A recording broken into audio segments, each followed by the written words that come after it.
Hey everybody, welcome back to Superman and Lois TV Talk. This is our episode for the Superman and Lois series finale. It went by so fast. I'm Derek. I'm Robin. I'm sad that this is going to be over. I'm betwixt. I am. I don't know. I'm bittersweet. I don't know how to feel about this. Yeah.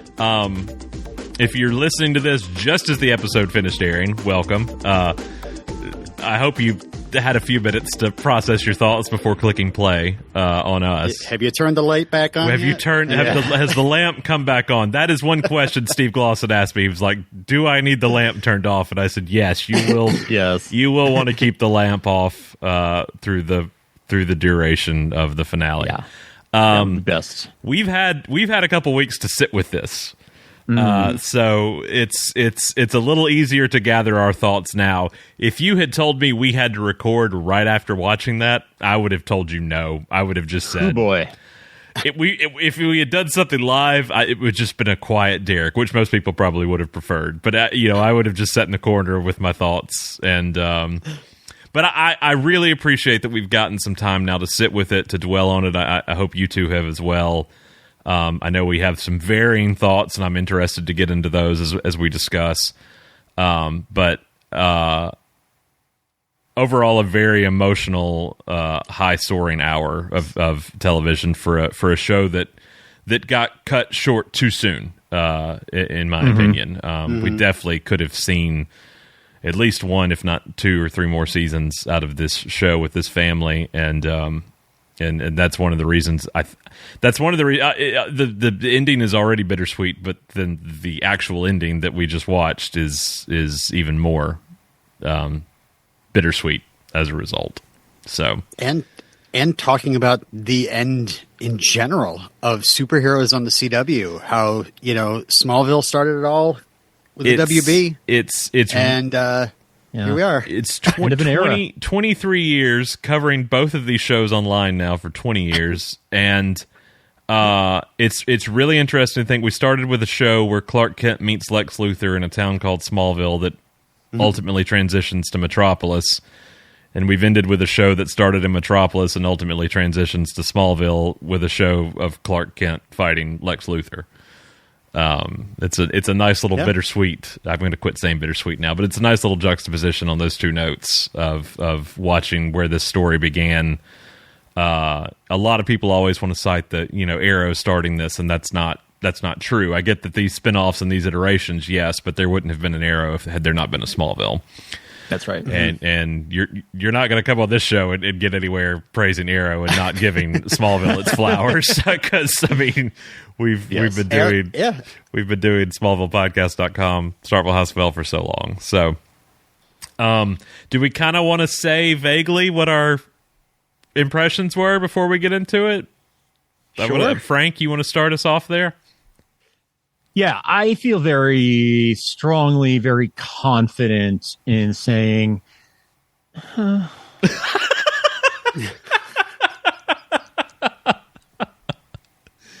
Is that a sad or a what might have been or a little bit of a what might have been? Yeah. Definitely sad, like it just in general, that thing's over. But there were some choices. There were some choices I might have made differently.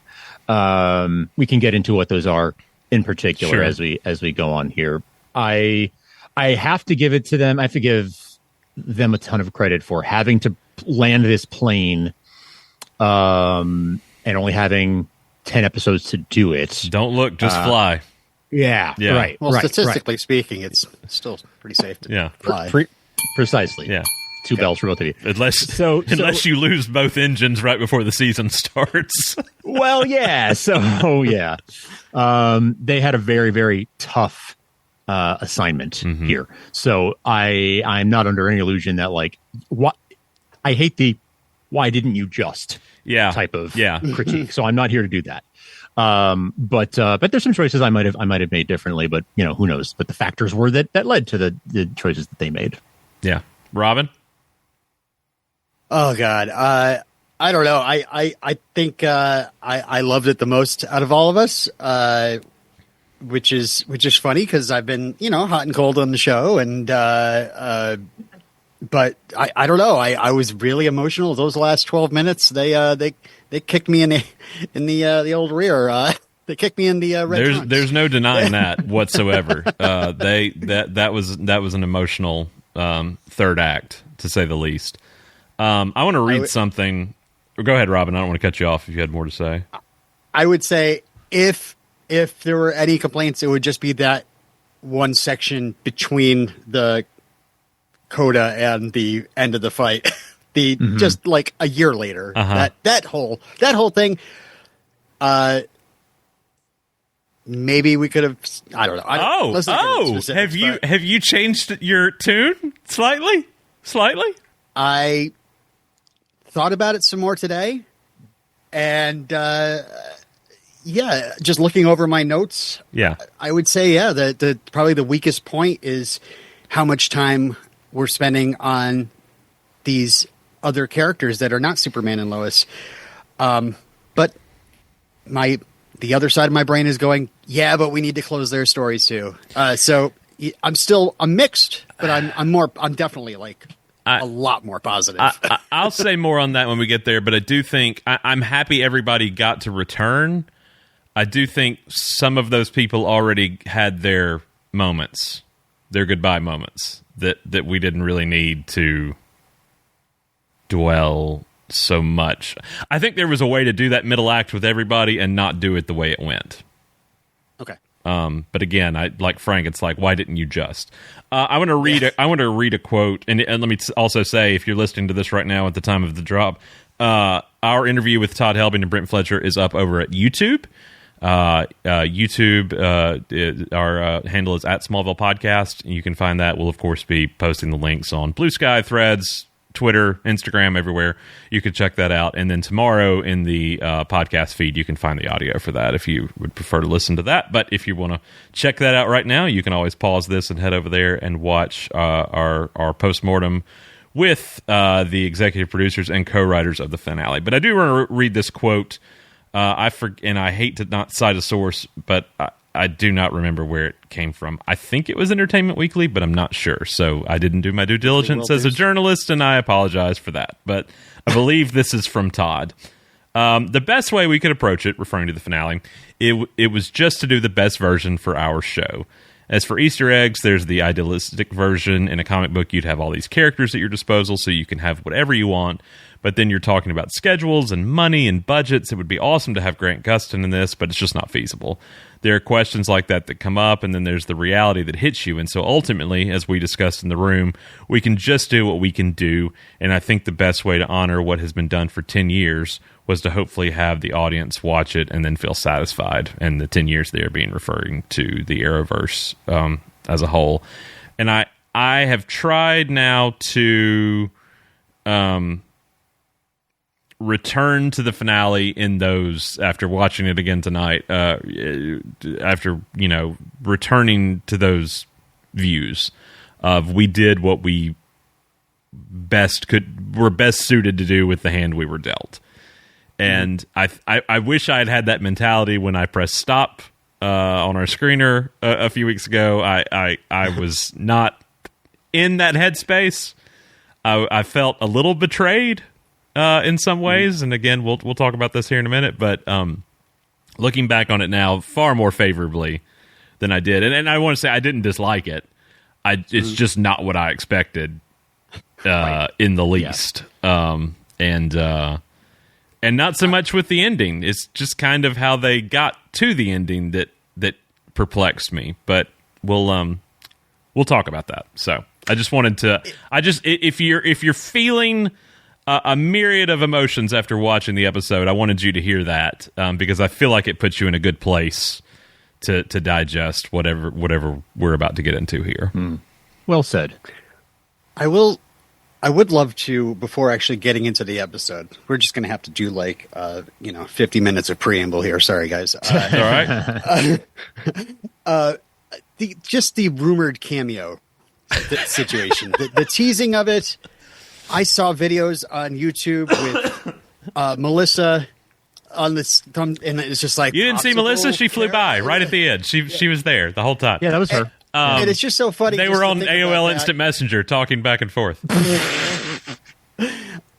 Just thinking about what you just said about how much time you felt that shouldn't have been afforded to characters that were actually on the show that already had their storylines wrapped up. Talk about characters that have already had their storylines wrapped up sufficiently. Yeah. It would be all the characters in the Arrowverse. Yeah. I don't feel like there's a good way to have paid homage to all of that without addressing the elephant of the room that we never got into any of that, because we've set this on a different Earth and we made it its own thing. Yes, we brought Diggle in twice. Why? I don't know. Yes, I think there was even a mention of Oliver in one episode with Diggle. The fact of the matter remains, the original pilot script had references to Barry that were ultimately pulled. And then when Lois quits the planet in the second episode, there's a cut scene of her taking down a picture off of her cubicle of her and Kara. So stuff like that. And I'm just like, I don't know how you... And then do you bring them in and have them play other actors like they just did Kavanaugh a few weeks ago? It just doesn't... Yeah. I think the thing with Kavanaugh is that was his whole bit. He played multiple people and, and obviously he was a director on the series. The cameo we did get, I'm sure a lot of people were not expecting. Online this past weekend was interesting, to say the least. Tim was sending me a lot of posts. A lot of you had decided Tom Welling was going to be on this show, and I could have told you even before watching the finale that wasn't going to happen. If Tom Welling wed Lana and John Henry, wouldn't that just made story sense? Anything you do like that, you run the risk of overwhelming what's happening. Exactly. And it's hard to just, I know we're in an age of Marvel and stuff like that where everybody's like cameo, connection, make it interlope and, do all this stuff and make it, feed my brain. And yeah, that's cool, but it doesn't, I cite the Flash movie for you all. It just doesn't always work. It's it's fun to think about, but it's not a viable. It doesn't hold on its own two legs down the road. I don't like Spider-Man No Way Home because I thought it was not. I love seeing the three of them together. Great fun. It doesn't hold an ounce of water now if you go back and watch it whatsoever to me, because the dialogue is weird. It's made to watch in a theater with a reaction. The pacing is all off during those scenes when they show up. And then you've got all these villains that their dialogue makes no sense with each other, because you would be like, as a writer, I'm like, why aren't you asking these questions instead of the questions you are asking? So like stuff like that is really cool in the moment.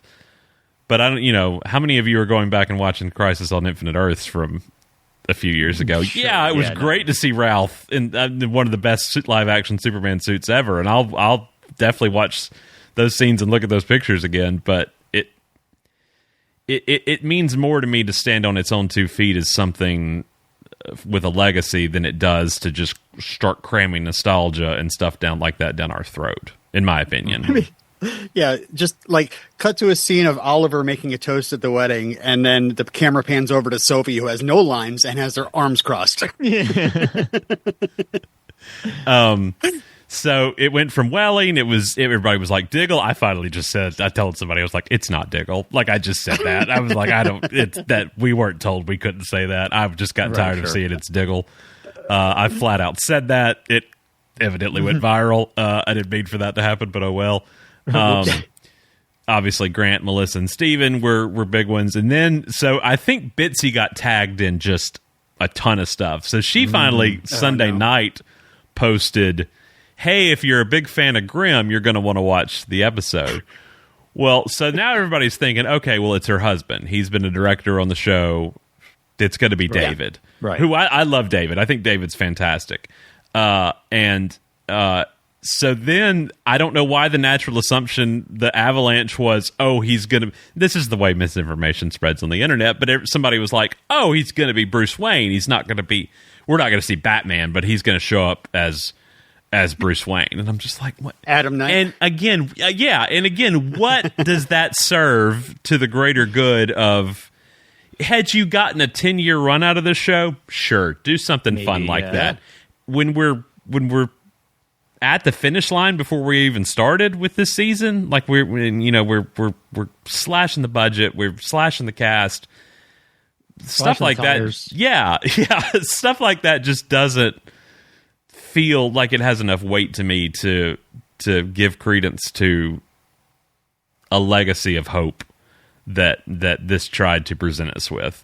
And whether you feel like they landed the plane, as Frank said, or not on that, you got to give them credit for doing something different and trying something new here. And I've heard I've talked to other journalists that have watched the screeners, and everything from, oh, it's the Supernatural ending, to, oh, it's the Titanic ending, to, oh, it's the This Is Us ending. And whether or not you feel that way or not, it's I thought it ended beautifully in some ways there, and then there's some ways I'm like, and again, I hate to be the, like Frank said, just the why didn't you just? Sure. But yeah, there's some things I feel like were just common sense that kind of got left on the ground, and other things that were probably more just of a wish list thing for me. But anyway, we'll get there.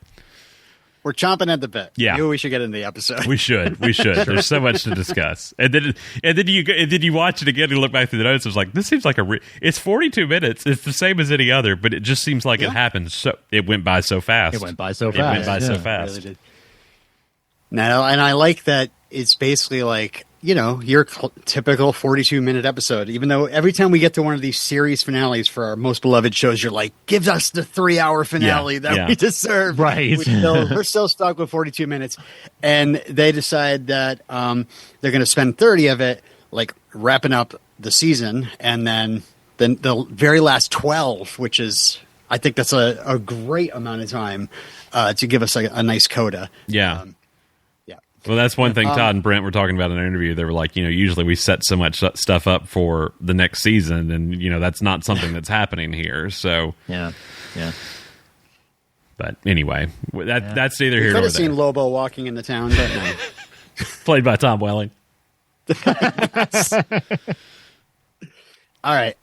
So we start off in the old Manito bar, and we have John Henry and Lana shooting pool.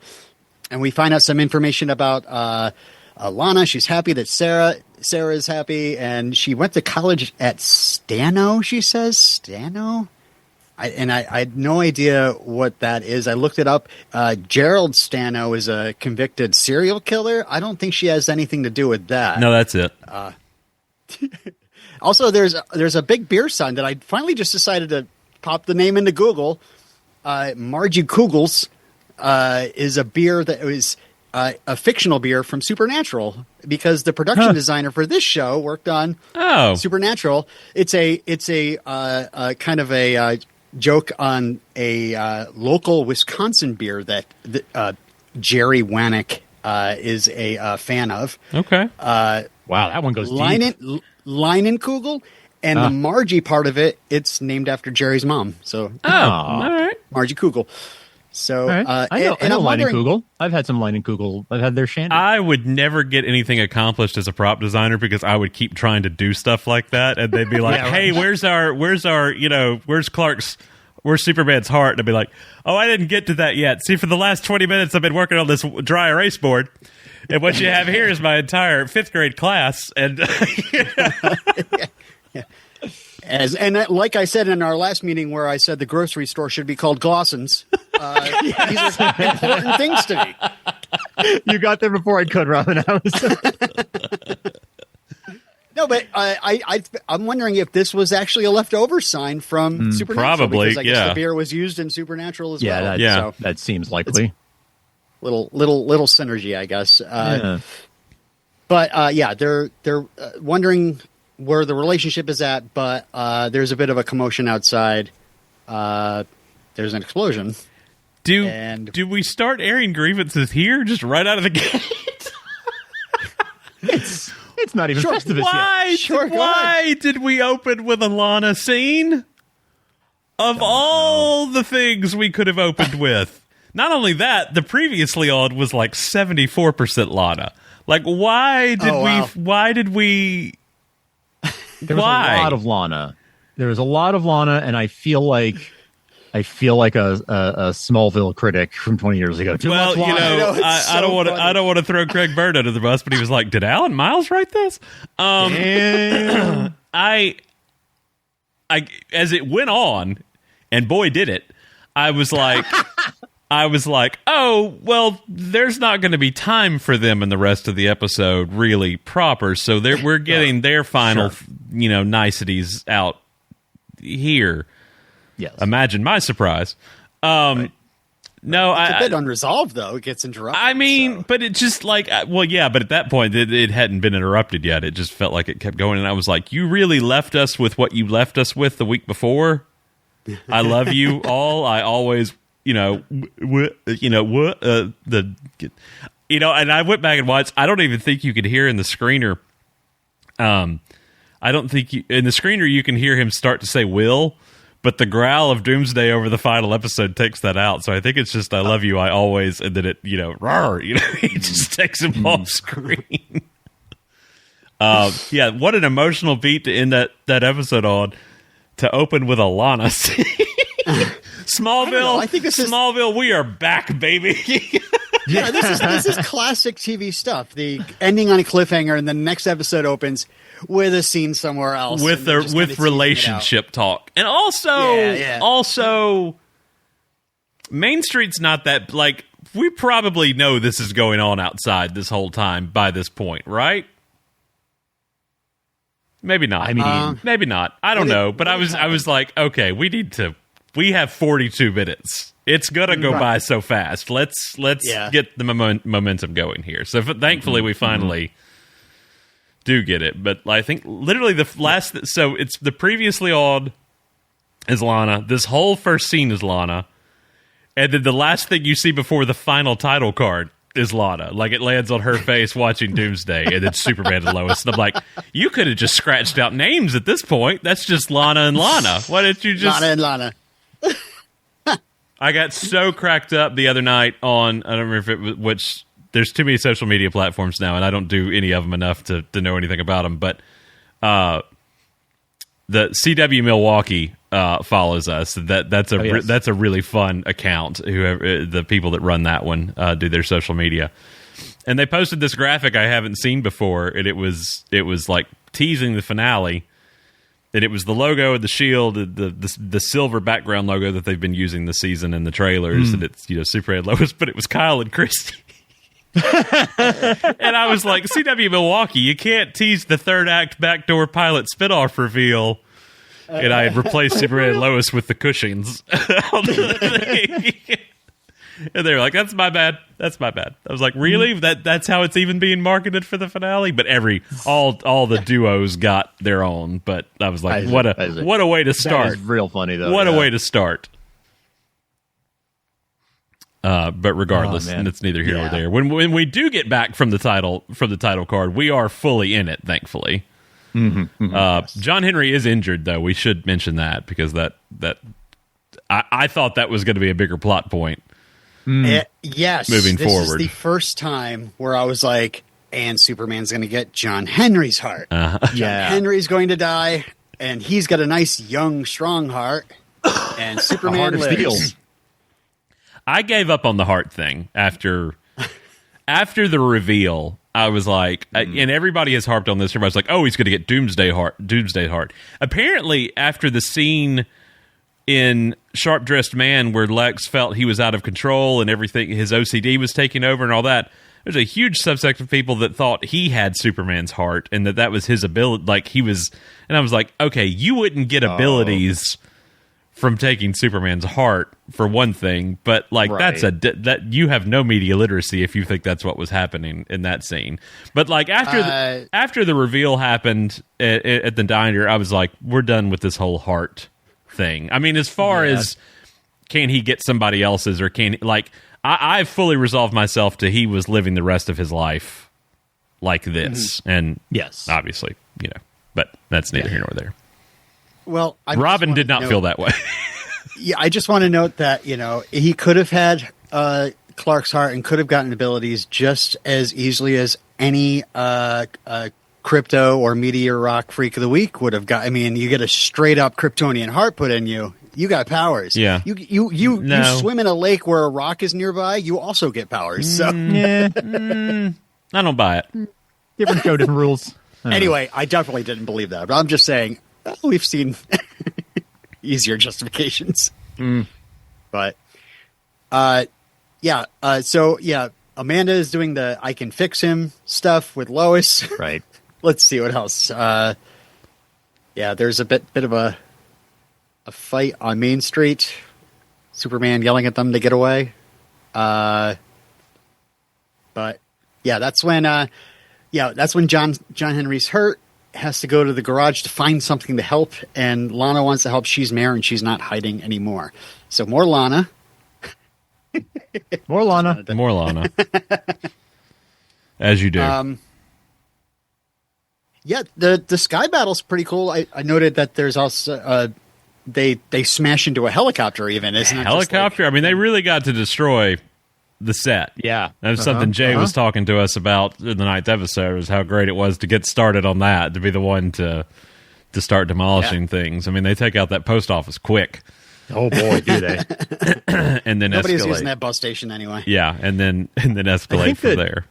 I think the Sequoia marquee survived though, right? I don't remember seeing anything hit that. It did, and I meant to go back and look because obviously the screeners aren't in any kind of HD, and I wanted to watch tonight, but there's a scene at the end in front of the marquee at the end of the... you know what it says? Uh-huh. I couldn't read it at all. Okay, save it for really? me. Save it for me. I want to know. I do want to ask you guys, what do you think of, as a battle cry, the word fraternals? That was funny. That was Fraternals! really funny. That was great. I liked it. I didn't know if that was their hero call or if it was supposed to be kind of a funny thing. I don't think it was meant to be as chuckling as it ended up being, but I didn't mind it either. I also don't think it was meant to be like their superhero name or anything. No. It's just a bit between them. And then by the end of it, I forgave it completely because I was like, well, the boys were on here for about 45 seconds total together. So yeah. We'll talk about that. Gone fast and you can say curly fries. Yes. So John Henry's got a bomb. And Clark is down. Lois screams at him to wake up. And he and Lois have a bit of a scream fest in the streets after he finds out that she sent the boys after Doomsday. Yeah, it's kind of, this whole thing has come to a head the last few episodes of they're not ready. And she's like, well, they're going to have to be. Like, they don't live in they live in the real world with real problems, and they have you. And as long as you work together, maybe they'll continue to have you. But if you keep going off and fighting this thing by yourself, you're going to die again. Right.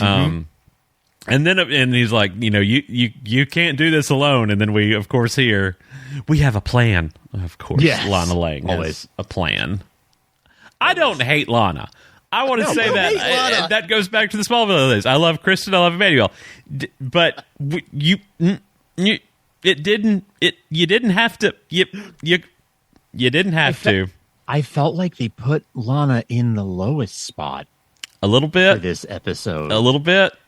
And that just felt a little discordant to me, like, because that's even not like this show to do that. We just kept giving her so much, and I'm like, but this is a show called Superman and Lois. This is about the Kent family, and we're devoting so much. I mean, I'll go ahead and say this right now, because I want to talk about it more when we get there. Lois and Clark have one scene together in this episode. I'm not talking about this scene where they're in the middle of the battle and everything. I mean, one good, we didn't get a Clark and Lois porch scene, which hurt. We got one Clark and Lois scene in the kitchen in the entire episode, and that's it. Not including the montage, not including that. There's one scene of the two of them sharing dialogue together as husband and wife. And the scene with Kyle and Lana in the barn is longer than the Clark. Of course I did. It pissed me off that much. It's long. It only by a few seconds, but it's longer than the Clark and Lois scene. I just think it was really important that we saw Lana and Kyle, go over their relationship, postmortem their relationship one more time before we said goodbye to those characters. We did all that in the season 3 finale when he reveals that a baby's coming and they hug and she's like, I'm going to spoil that kid. We did that already. It's true. That was fine. We didn't need to. They didn't need to say their goodbyes to each other. Oh my God. Okay. No, I definitely felt that way. I definitely felt like, haven't we done this already? I get the like going round robin and giving everybody a shot to say, have their moment, but like this feels unnecessary for it to be this. Yeah. And so obviously we have a plan. Not John Henry has a plan with his giant hammer. We have a plan. Yeah. Was anybody else disappointed in how quickly Doomsday was dispatched? Yeah, it's Lana's entire thing through this is it's shake and bake, and I helped. Like it's I helped. Yeah. Was anybody else disappointed confused how quickly Doomsday was dispatched?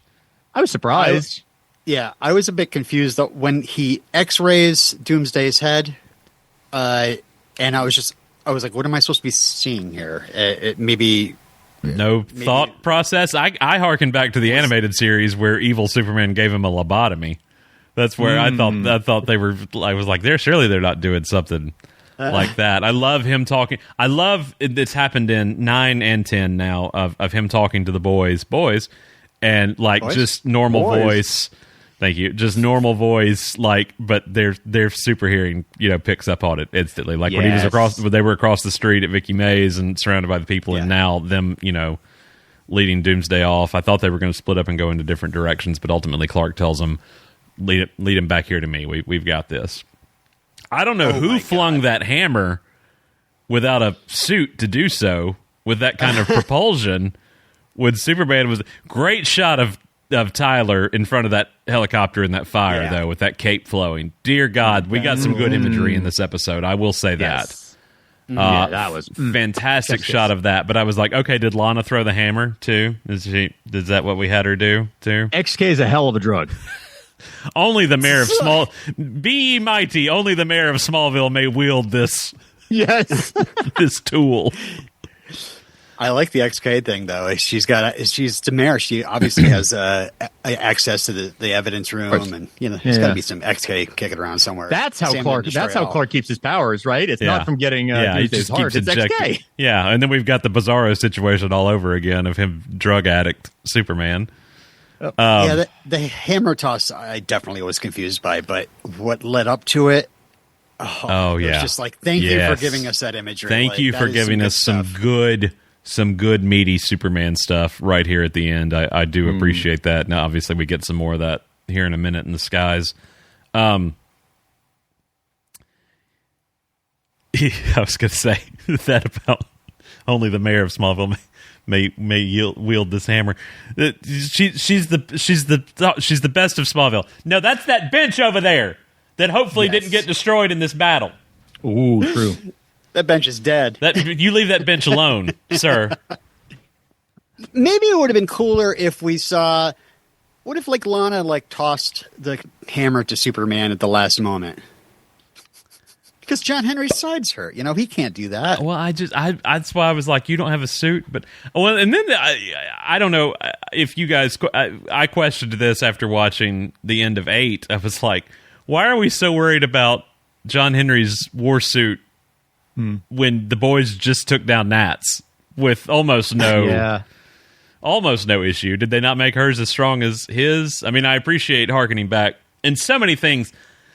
I do want to, I feel like we're picking apart, and I'm not. I'm just having fun with. But I want to also talk about how, and it probably just worked out this way, how full circle some of these moments came. We started with this whole John Henry war suit thing with the Captain Luthor reveal at the end, and now it's Lex actually in the war suit, with possession of it. I really Luthor is here. Yeah, I really enjoyed just kind of how we came full circle with that whole thing, because they love to pull the wool over our eyes, with it right in front of us in several episodes. They have been great about fake outs. They've been really good at fake outs this whole time, and it turns out this one wasn't a fake out. It was just delayed gratification. Yes, it was Lex. It was just not yet. And I know one thing when he X-rayed Doomsday, though, to look at the brain, like his mouth is just blood. Like Doomsday's entire jaw was just bloodied. It's like good. Now you know how it feels. Yeah, a little bit. Man, what a good looking Doomsday, though. Mm-hmm. Oh, full snaps on how you do that. How you tell the effects department your budget has been slashed, but still managed to give probably the most screen accurate portrayal of Doomsday ever in live action, and it looked like that. Obviously, it and Krypton's Doomsday are my two heavy hitters. I did feel kind of bad for well, it's the pronouns that I guess I'm having a problem with. Is that Superman now refers to Doomsday as an it? Yeah, and you just kind of like. Lois saw that side of him. It's bizarro. It is a but I think now that they realize the humanity is gone out of him, or they thought the humanity was gone out of him, that he, it's not a he anymore. It's it's definitely a creature of the night. I really did think they were going to ditch the shield when he took on his final form, though. I thought that the bones would take over the S, but they still left that on there, which I didn't mind, but. No, I didn't mind it. But yeah, ultimately he has now been thwarted very quickly, dispatched. Well, Superman's going to now fly him into the sun. Yes, because he gets weaker. He is the opposite of he's Bizarro still theoretically, so he should get weaker at the sun. Where's Lex? In any of this? I mean, I guess we find out in a minute, but she's flying. Yeah. He's heading to take out Miss McCoy. Mm-hmm. Lois gives Clark a little mouths "I love you" to him as he takes off at Doomsday because Jordan's like, what if he wakes up? And Superman's just not listening to it. And well, if I go now, the longer we stand here, the longer that might be a possibility. So why don't I take him? And he has no effort ripping him out of into the sky, off the ground with the quickness. As he takes off, everyone looks up. That's what I wrote. This is true, and then we get this full circle shot of everybody in the street talking about what the next move is, and of course, it's what they give Bitsy more than anything, exposition of her explaining what's coming next. And, we've got to stop Lex, and that means finding Amanda, and she sends the boys off to do that, who is quickly trying to get out of Smallville because she knows it's about to be leveled by Doomsday. But Warsuit Luthor is in tow. He's about to kill that woman, just straight up. He is snapped. He has gone full psychopath at this point. Yeah, which I am here for. I know I said earlier in the season I was like, man, I'm tired of this whiny. I love Cudlitz's performance. He's still doing he's still chewing up the scenery every time. But man, I'm tired of this. It's every woman's fault. I'm every woman. It's all in me. This whole thing. And man, once if Whitney was on the show, yeah. Once he shaved, no Frank. I got it. Yeah. All right. I got it. Once he shaved Nobel. Nobel. I didn't hear Nobel. Once he shaved that beard off, though, that he is Lex Luthor. Like, he is a menacing, psychopathic Lex Luthor to no short supply. He really sold it. Can I say I wish he had shaved the beard when he came out of prison? I wish that at the beginning of this season he would have shaved the beard. I wish probably around the time of the fight that like the first half might have still been the bearded, and then the second half we got more of this than what we ultimately got. I guess we kind of did because he wasn't in 7, and then 8, 9, and 10 he shaved. The fight was the end of 5 or 6. I can't remember, but so I guess we kind of did in a way. But I would have liked to have spent more time with this Lex. Yeah. Ultimately, I would like to point out that I was caught on the fact that you said now he's gone like full psychopath, because this happened before. This happened with Cheryl. Like, yes, trying to. So it is like I don't know. It's I think he's already been there. He's just been masking it really well. Oh, absolutely, absolutely. That little anxiety attack in the office was a good. The beast is starting to awake. I mean, Jordan and Jonathan call him out in the diner and call him a psychopath. That's when he hits the table, and all the the citizens are like, standing up, like, do we need to get involved? Everything okay here? So Lois is not going to take any chances this time. She can't just tweet out, "Hey, Lex Luthor's destroyed Smallville." She's got to have photographic evidence of what everything that's happening. I don't know why they didn't just film all this. Lana, that would have been a great thing for you to be doing all this time, is filming what's about to come. But whatever. Where's Jimmy? Yeah, really. But the boys save Amanda from being blown up at the last second. Well, the car gets blown up, but the boys save her and take her back to Smallville to face off against Lois, and she's like, "I'm not helping you. Like, you want to gotcha journalism him a little bit the way he got you. Like, it's just Lex is never going to stop." And like, no, we're going to stop him this time. So that's the plan. Ultimately, Milton Fine is still behind the scenes, doing things. And it was at this point I was like, okay, so John Henry isn't secretly dying in the background. That one of those things he got hit, and then later it's going to be revealed it was a mortal wound. No, he's interested in the guy that stole his suit. I want my suit back. He's gone full Frozone. He's gone full Frozone. Where's my super suit? He's gonna get it back, and that's his pride and joy. Even though he didn't build it in the first place. But so now he's off to find quote-unquote Brainiac, and we're dealing with the Lex of it all. Superman is in space, hurling Doomsday toward the sun, and is about to deliver the final blow to off him, and Doomsday just lifts his... It's not funny. I'm not making fun of it. It was a beautiful moment. But I think about it now, and I'm like, if I replay it in my head, I'm like, just him lifting his hand is like, no, I got this. I'll take care of this. Suicide is painless. It brings on many changes. He's like, I got this on my own.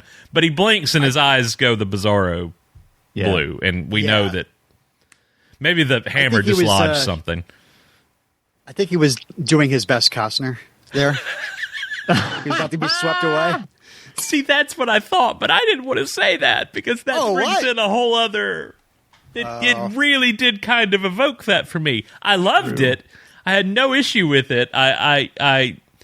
What a way to... And I think that's why I love this Doomsday and Krypton's Doomsday so much, is they make him such a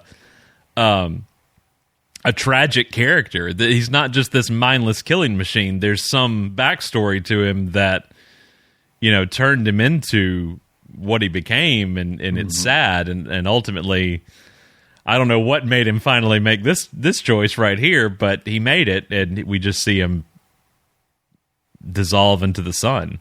Those nice, beautiful flashbacks to. We get a few times. We get flashbacks to the series, and it makes us kind of go, "Oh, remember that episode?" Good stuff. Well, and I wondered too when this is not even 15 minutes into the footage of the episode proper. Recording. I mean, broadcast wise, it is. But I was like, why didn't we open on a flashback or something? Why did we open with that Lana and John Henry scene? Because I feel like if you were going to take time out from the battle, let's take time out for a poignant moment from our past. One we preferably haven't seen before, but something, I don't know, I would have loved to... We never really got a whole lot of scenes with Clark and Lois with the twins young. We got montage stuff, but them as young, boys. I would have loved something like that. Yeah, thank you. Something that would have paralleled well with our ending. But yes, thus we got Lana. But anyway, Doomsday. Regardless, good Doomsday's now gone. That problem has fixed itself. Yes. Anyway, back to Lana. Anyway, set up the stream here. She actually gets the network going, but then it goes down. Yeah. So Lana's working on tech. Milton just could throw an EMP to the entire place. I don't know. Whatever.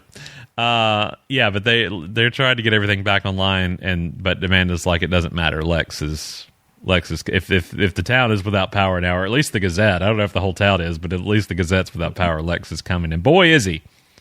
Mm-hmm. Flies in quick as the boys are patrolling Main Street watching for their dad, and Lex just straight up shoots Jonathan. Mm-hmm. Just straight up shoots him, and he goes flying into the hotel, and then starts choking out. Heart number 2. Yeah, possibility. Oh god! I was like, oh, they're gonna take. Oh, they're gonna kill the boy and give him kill the boy. God, kill the boy. Kill the boy. And then from then on out, just Clark constantly looking at Jordan, just shaking his head, going, "You know what's on my mind.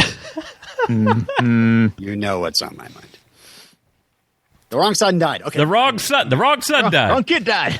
And he's, now he's choking out Jordan in the streets. And I'm like, we get to the end of this and do finally see that Lex gets his comeuppance. He has gone to jail, and the whole time that scene played out, I was like, I would love to see what his laundry list of charges were. He tried to kill 2 16-year-old boys. Like what? Yeah. Like what all exactly were you charged with when all was said and done?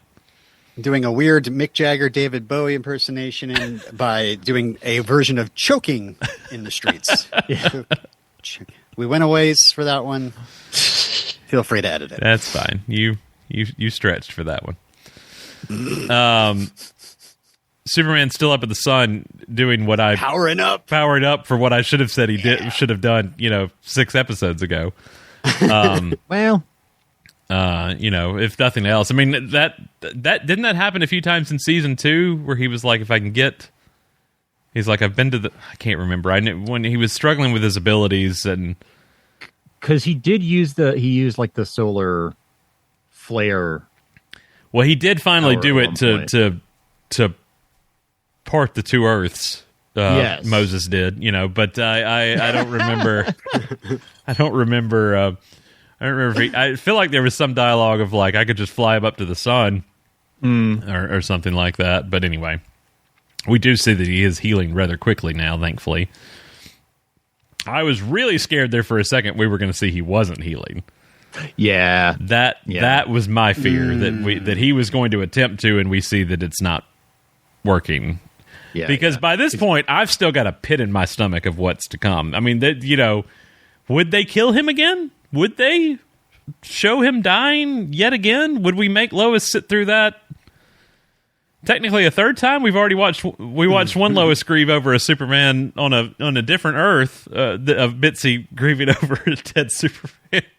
And then now once already he's died in the street. So I was like, surely they're not going to let that happen again.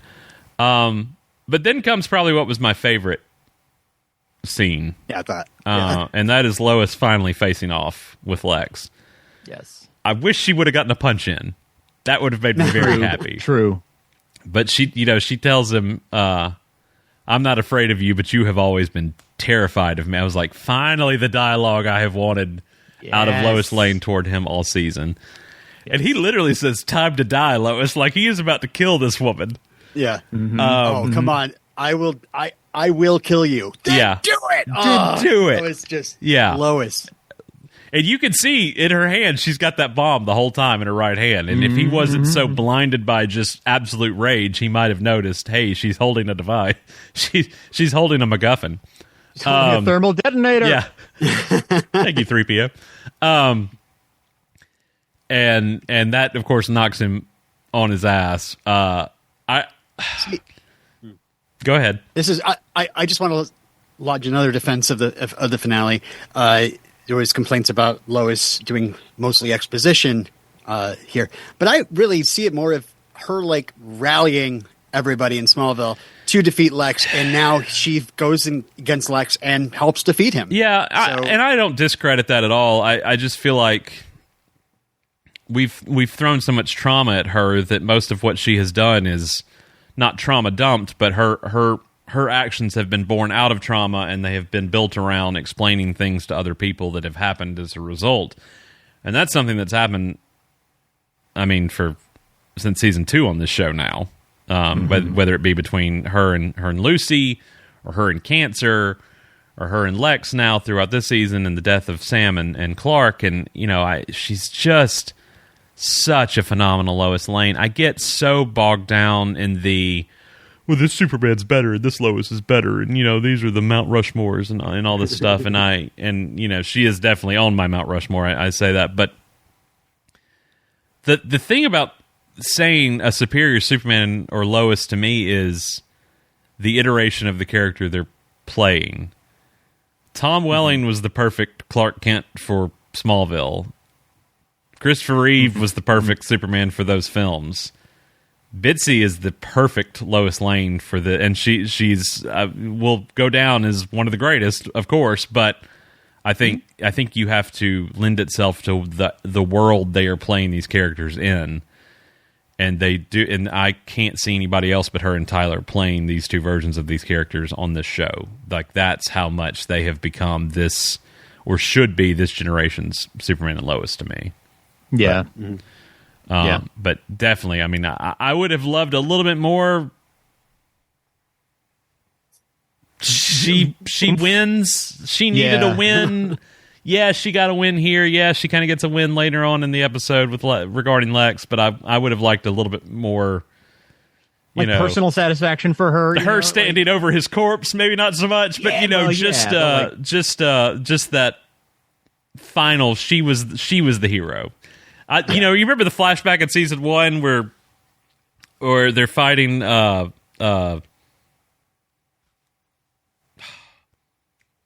I've totally blanked on the character, but it's when she and Superman first meet in the street. Oh, right. Okay. It's kind of the homage to Superman versus the Klan. That whole sequence. Yeah, Nazi guy. And she gets the "Who's the hero now?" line. Like, I wanted more of a that finality from Lois, but okay. I did love the then do it. You've always been.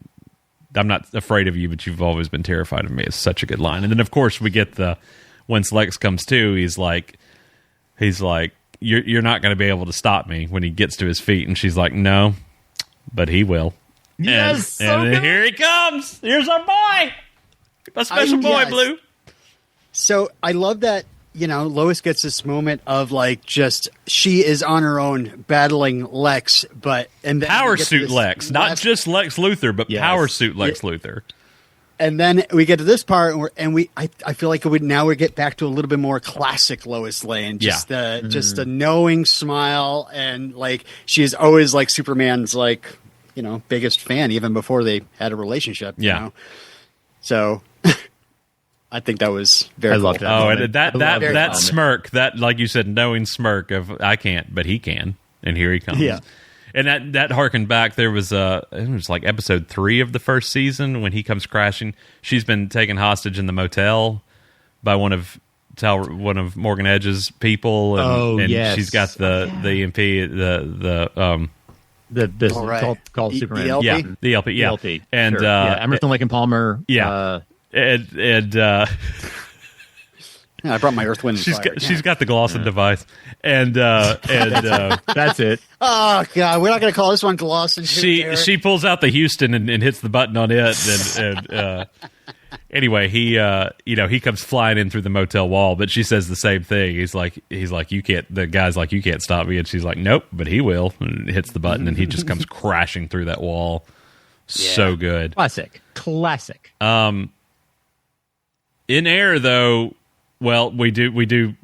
Jordan does say, "I can't hear Jonathan's heartbeat" once he comes to here, and it's like, you will in your dad's chest. We're not. Oh, stop it, Robert! No, it's like surely Jordan, we're not. You got to molar ram that. You got to molar ram that. You got to make up for getting a heart squished right in front of your face. You got to molar ram your brother. We cut Bring it right up to Laura. Laura's being like, "What are you doing?" Yeah. Don't worry about it. We cut to the aerial battle, and those kryptonite screws are very effective. Holy hell. Those things are drilling into his chest. Milton Fine was not kidding. He is a brainiac of sorts. Yes, of sorts. Maybe in name only, but he is a brainiac. There were the 3 dots on his computer screen. Well, and did you notice too? There's a little plastic city. There's a little bottle city. No, I didn't. There's just a little glass dome with like a ridge outline of a buildings. I did not on there. catch that. They That's really awesome. again. That's exactly how I would be if I was a set designer for something. My question is, why go to all that and not have him like? Why I don't know. Like why never like do some kind of reveal? I guess because it would overshadow. I mean, yeah, it would overshadow things. There wasn't time for why it. Why have him be Milton Fine then? I don't know. I think it was just. I think it's the same vein as the way they did things with Bizarro and Doomsday, and with Luthor and John Henry. It was just a nod to that. It's also, I guess, it's kind of cool to be like, okay, our final season was Doomsday, Lex Luthor, and Brainiac. Yeah. Yes. In a way, Ish. Yeah. Our version of that, which is that's what this show is big on. Our version of that. Right. Right. Yeah. I didn't mind it when we got to the end. Once we got to the end of 9, I was like, there's not going to be a Brainiac reveal in 10. We don't have time for that kind of mess. We're not getting a 2-hour finale here. Agreed. By like 8, I knew Post-credit. it wasn't going to happen. Although I do kind of wish 9 and 10 had just aired together after watching them. Like, I feel like that would have been very good for the series to end on those 2 episodes together. You would have been so happy if we went to commercial after Clark got taken away by the Doomsday bus and come back to the Menino bar. I might have punched my You TV. sons of... How dare you? How dare you stood where she stood? Nice. Jordan finds Jonathan and he's dead, Mr. Coach Klein. He is. I don't know what was packed in that weapons array that Luthor shot at him, but it killed him. And Jordan goes full CPR. Like, I mean, he sets off an atomic bomb, nearly resuscitating his brother. Yeah, what was that all about? I don't know. I didn't hate He it. like does CPR and then his face glows red and then he's kind of blown back. And then Jonathan says, "Did you just blow me up?" A little bit. What? I think that was I read that as being that solar flare power that they introduced for Superman in the comics like less than 10 years ago. Yeah, I don't know anything about this. I just thought it was more rage. Yeah, just desperation, just the kind of super anxiety. Jordan's ability. It was just his panicky, and then it obviously became more of the you can't do that to Staying Alive. That was not that's not the. That's not the correct rhythm to Staying Alive for the Super Friends. You have to do it to the beat of Ministry's "Just One Fix." Or Jesus built my hot rod. No, it's to the beat of Dragula. That's how fast you have to go for this. Regardless, he's alive. So no, we're not swapping hearts for anybody at this point. We need to. Doomsday's dead. John Henry's fine. Jonathan's fine. Everybody needs to quit with the heart stuff. But we keep going back to Lana a lot, so you never know. Maybe it's secretly kind of like we're saying goodbye. She's the best of Smallville. She got the biggest heart of any of them. That's true. It's Sophie. It's Sophie. She grew so fast. We're taking her heart. Sophie. Poor Sophie. She was a clone experiment. Poor Sophie. If it was Smallville, Sophie would have definitely been cloned at some point. There's no doubt about that in my mind. Yeah. How'd you feel about Superman ripping those screws out? Ouch. Righty-tighty, lefty-loosey. I don't know if he was undoing it as it was going in, but then he literally crushes the first one. That was badass. And then dispatches the other two pretty easily. In the midst of this, Milton is really enjoying watching his mechanics happen. As John Henry shows up with the entire DOD. Why aren't you people in Smallville? Why are you here? Why? Could half of you go to the streets? This was a 2-man job. We got this. I love that we get back in the finale of Superman and Lois, something that has bothered us since the beginning of Smallville. How far is it between Smallville and Metropolis? We need to know.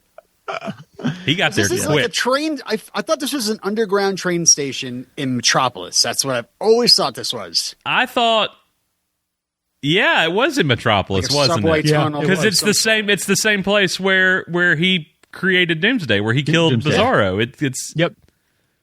Yeah, that is in Metropolis. He got there with the swiftness, not being able to fly without his suit.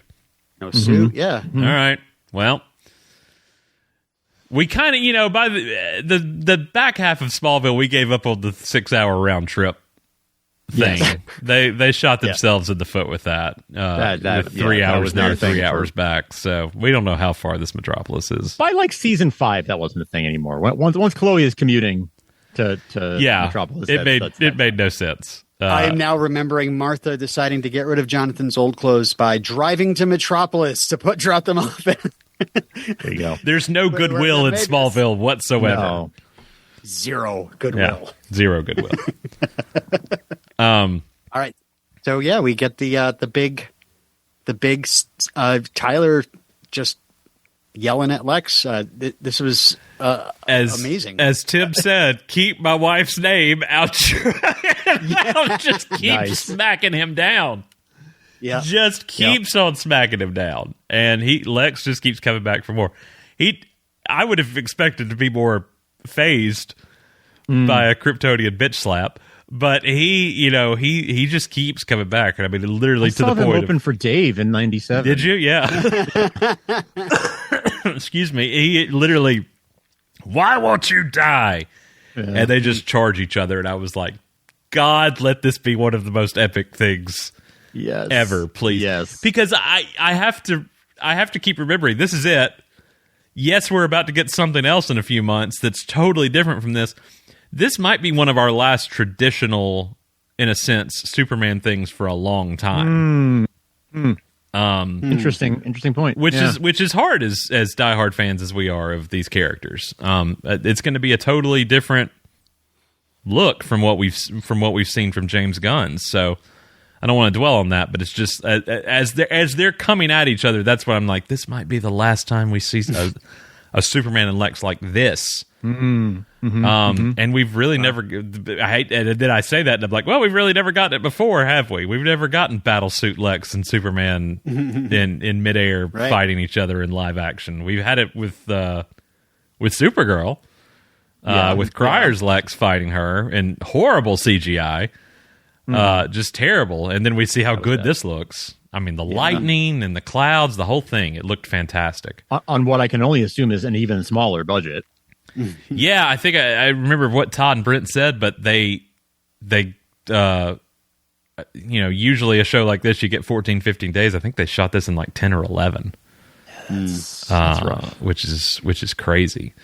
Superman. I hear about No, go ahead. I just wanted to say, like I've heard about car accidents where someone gets hit by a car and gets knocked out of their shoes. Yeah. Lex gets pretty much knocked out of his suit with this punch.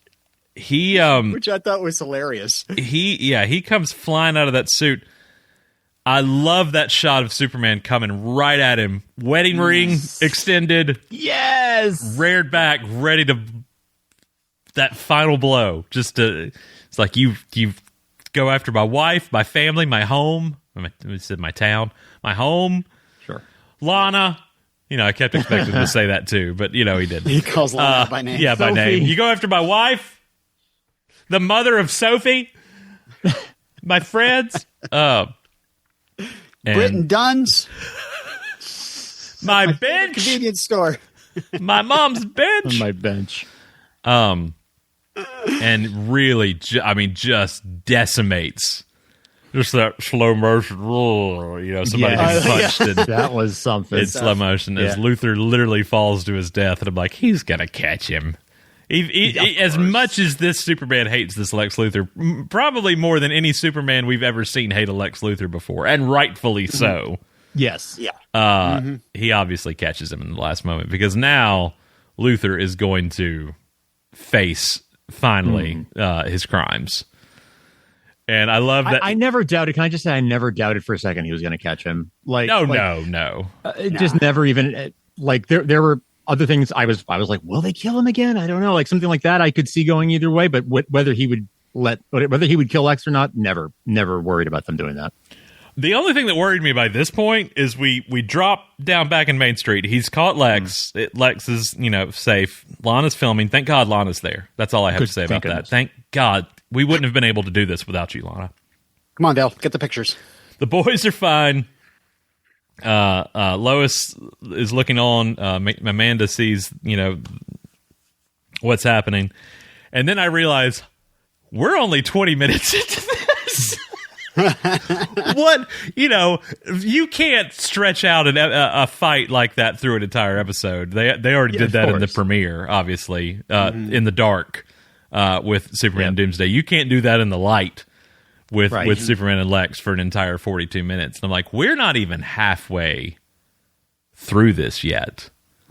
So what's about to happen here? Now, we've said on this show from the beginning of the heart transplant storyline, like I was like, my theory was he's gonna get to grow old with Lois, like that will be what happens here. And I was like, okay, well, I guess that's what's gonna happen. But if we watch them grow old, does that mean we're gonna watch them die? Maybe. Anyway, 1 year later. 1 year later. Not dead yet. But I was. Guys, this show... It's about relationships. It's about relationships. I don't know if you know this or not. All the CWDC shows are about relationships for the past 23 years. And I think the producers of Superman and Lois wanted to give us one last fake out because we're like, oh, this is Kyle and Chrissy's redo. And like, nope, it is Lana and John getting married. Because we have to parallel the opening scene. Yeah. Yeah. Clark gives Lana away. Fine. I thought that was sweet. I thought walking her down the aisle was sweet. I don't know. That was nice to me. I like that. I mean, hell, at that point, let Kyle do it. Let's give them more moments together. It's very jarring that Sarah is not in this scene. She's there, but not there. Whatsoever. And that's one of those things that it's like. That's one of those things where I feel bad because I'm like, that sucks, and I notice it, but it's also not their fault. Yeah. Like they were dealing the with the hand they were dealt. Guys, where's Kara? It's Kara. All right, it's Kara. Oh, sorry. Oh, it's I was not happy watching the next 10 minutes of this show. I was not. I'm going to flat out say that. I'm not going to pull any punches with it. I was very dismayed at watching and not watching these characters get their send-offs. That's not the point, but making it completely about them instead of intertwining with the Kents. The Kents get the hug in the street at the end of the battle when he stops Lex a moment ago, and that's it. There's no scene for our four main cast members of this family together. No true scene of them together, which is what the whole show has been about. Is about these parents and these kids. Yeah, and they don't get that, and I felt really betrayed by that. I did. And we get to the Lois and Clark scene in a minute. Like I said, we get one scene of them together. It's not a porch scene. Mm-hmm. And it's, yes, thank God they're talking about them and not, Lana's wedding or something, something else. Like at least they're talking about something important. But it's shorter than the scene that two ex-spouses just got. What's kind of a redo of a scene they already had a season prior. I didn't realize that part of it. I try to wrap my head around they did what they could do with what they had, but why couldn't we have had another Miracle Monday celebration in the street to celebrate 1 year later, to celebrate the rebuilding of Smallville, or Luthor's, a watch party for Luthor's, appeal or something. Why it had to be this, and could we have just not ended with dinner at Bazumba's and then cut to black? Well, and you've got this whole, to be fair, very well done, but unnecessary sequence of Lois officiating and these two characters getting flashbacks. Like, getting these whole monologues written about him and these flashbacks. I'm like, I love these characters, but we didn't need this. why are we doing this right now? I felt a real disconnect here between like my expectations as a viewer of this show and production. Yeah. In terms of like, oh, this is a moment we've been. It felt like it was written and it played like this is the scene we've been waiting for. It was written like it was Clark and Lois getting married at the end of the show type of thing, right? Yeah. Like the culmination. And here's they're going to say their vows. We're going to see flashbacks. Like that's the kind of stuff I would expect to see. It's these two characters that started hooking up in the series season 3 finale, and that we haven't even seen together once this whole season. Lana even said they'd only been on like 3 or 4 dates, right? Like we're jumping to a year later to show their wedding, the culmination of that. Like it just, I don't like being like, well, I could have done this better or anything like that. Like I hate that. Writers should never do that. And I'm not doing it here. But I do wonder what the thought process was here to make this about. And you can argue they all get their little send-offs here. Sarah gets a little sequence. Natalie and John get a little sequence. Lana and Kyle get a long sequence. Kyle and Chrissy and Lana get a sequence. Chrissy's pregnant again. They've already got one kid, and they've got another one on the way. Boys. And come on, it's full circle. They're going to take their hearts. They're going to take the Cushing hearts and put them in Clark. And I'm like, I feel like you're devoting... And I get that they were main cast members for so long, and I don't want to discredit that at all, and I have nothing against the actors portraying them or anything, but it's just like, I feel like there's a way we could have encapsulated all this, still had everybody together, still given everybody their flowers, and not made it so centric on two characters that, I don't care if they got together or not. That's not something we've been rooting. This isn't a will they, won't they from the pilot. That's it. That's what I'm saying. Like, it's not like a thing where we've been invested for a while and now we finally get a payoff. It's a relationship that kind of just happened by happenstance. I don't know. Maybe is there online fandom? Is there a pocket of online fandom that I'm not aware of? Not to my knowledge. Not that I know of, but like maybe I guess I'm trying to look for rationale. And I'm happy to listen to and I'm happy to listen to any rationale. Absolutely. I'm not combative. Like I want this explained to me in a way that's like, well, it was the best course of action for X, and I can think of the Kents hosting a dinner party and having everybody over, and Clark and Lois toasting everybody and going around the table and giving everybody their little moment. There you go. Yeah, whatever. I mean, that wasn't there's this. Lots of ways, right? That wasn't this. Yeah. I know.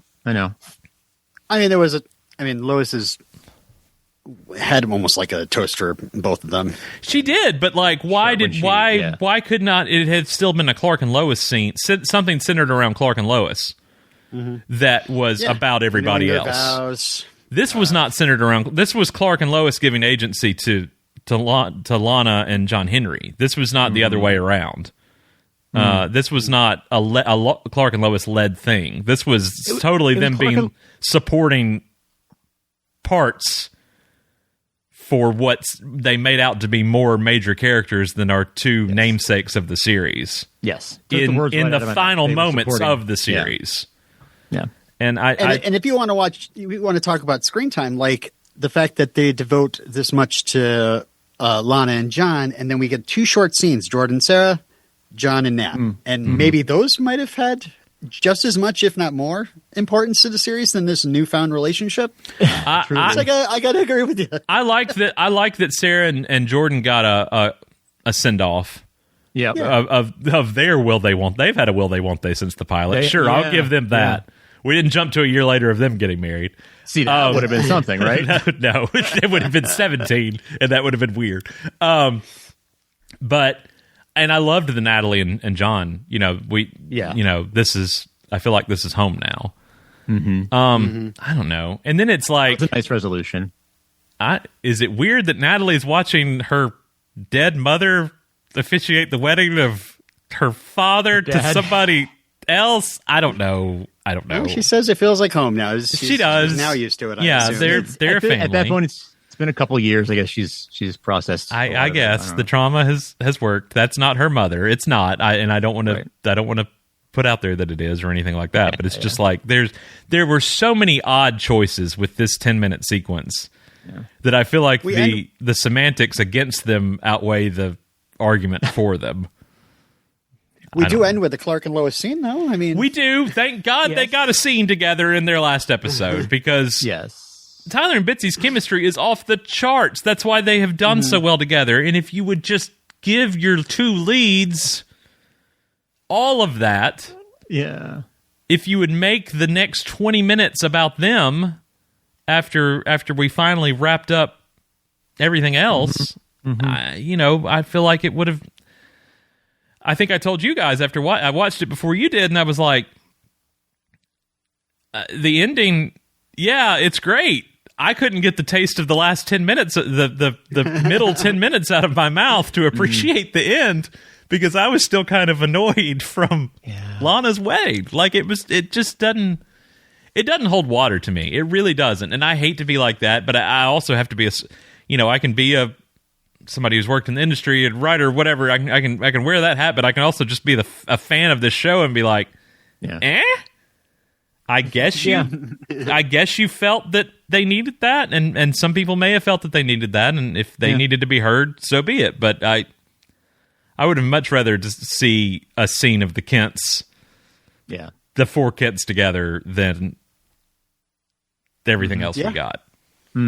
Because really, if anybody got the most short shrift, it's the boys.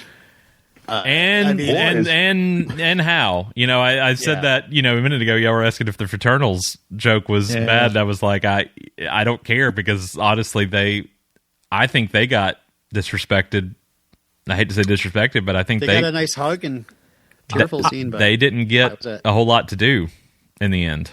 I felt for Michael and Alex. I mean, particularly Alex, because he's been here for the entire run of the show, right? Like, I did feel like that, and obviously we're getting into the last few minutes now, but like the fact that we flash forward again, and now it's not even them anymore because they're grown, which I understand. Okay, Alex, he's not going to pass 30 or whatever, but like men. Yeah, sorry.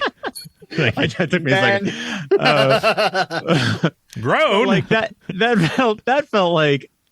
Okay, but like I'm not even saying goodbye to them. I'm saying goodbye to some other dudes. You can go and watch the interview, because I did straight up. I didn't want to ask about things that I just totally disagreed with, or as far as the middle goes. We talked about that with Todd and Brent, but I did ask about the decision to age them up and to do that, and they were like, you can go listen for more details, but ultimately they knew in the end we would get back to Michael and Alex before all was said and done, so that was why they felt more okay doing that.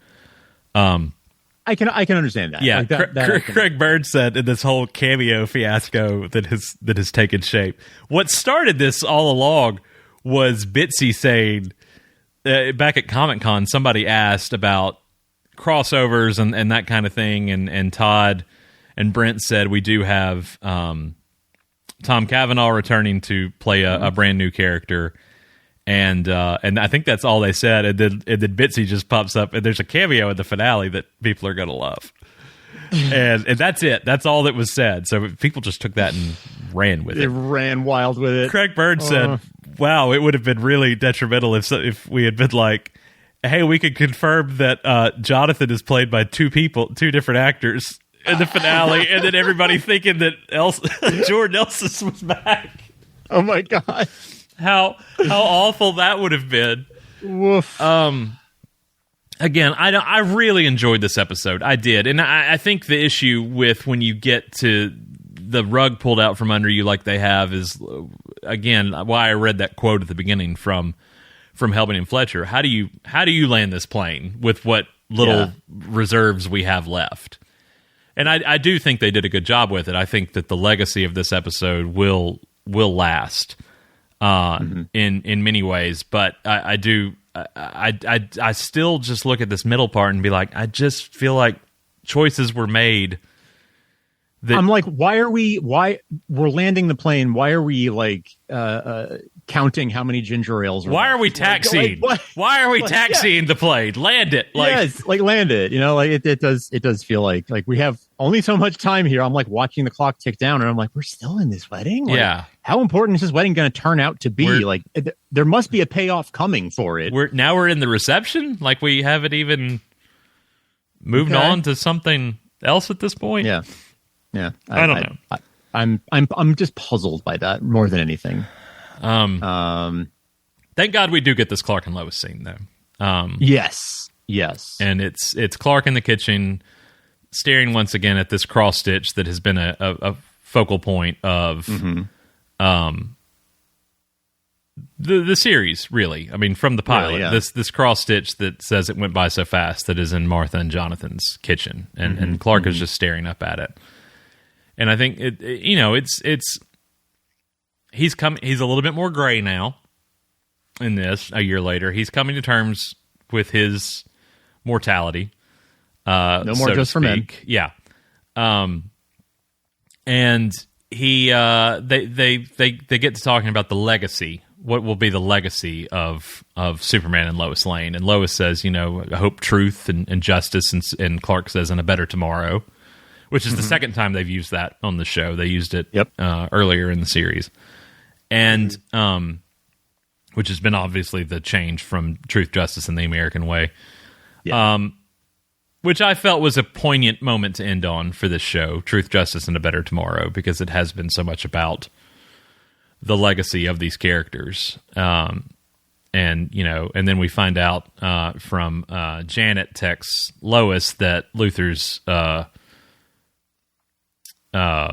appeal has been denied and that he's going to jail. And then we see him in Strikers, and he's his previous I don't know what the term I'm looking for is, but his previous setup, his previous dealings with the prison are not going to come to fruition this time. He's going to be treated like anybody else. Not getting the same deal. And that involves Bruno Mannheim now being Lex now being Bruno's bitch. Yes.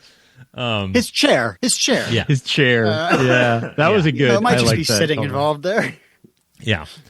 Sure. And Lex, you just think that, Robin. The realization on Lex's face that he's done.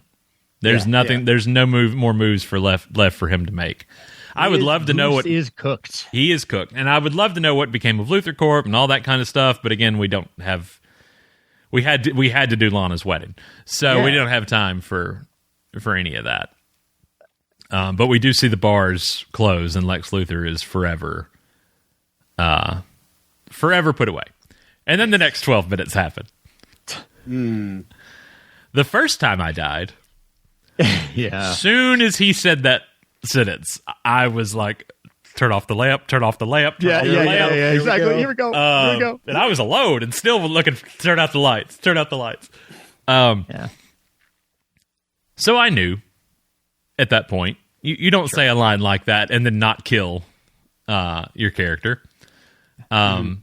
But of course, we have to do the journey now to find out how they do that. We do get flashbacks of what led to everything this season, and obviously that is Sam's sacrifice and him coming back. But Clark says, the first time I died, there was nothing, just darkness, and then he says the world I came back to was a darker place, and it was my hope to be a white savior Superman. I don't know. The hope was the hope was to be a little to be a different kind of champion, basically, for the Earth. I want to say in an episode that gave us a lot of iconic shots, though, between Superman Doomsday and Superman in the Sun, him in the streets of the helicopter. One of our most gorgeous shots of the Fortress of Solitude ever at sunset happens here as we cut to this whole thing is Clark's voiceover, which I expected a little Lois peppered in, but we didn't get that. Didn't the pilot start that way? Yes, with a Clark voiceover? The whole opening pilot is when I came to this planet and that thing. Right, so it was a very good parallel. Yes, with that. But yeah, I did want to speak on that shot of the fortress at sunset because it's beautiful. Clark is building suits for the boys. Boys.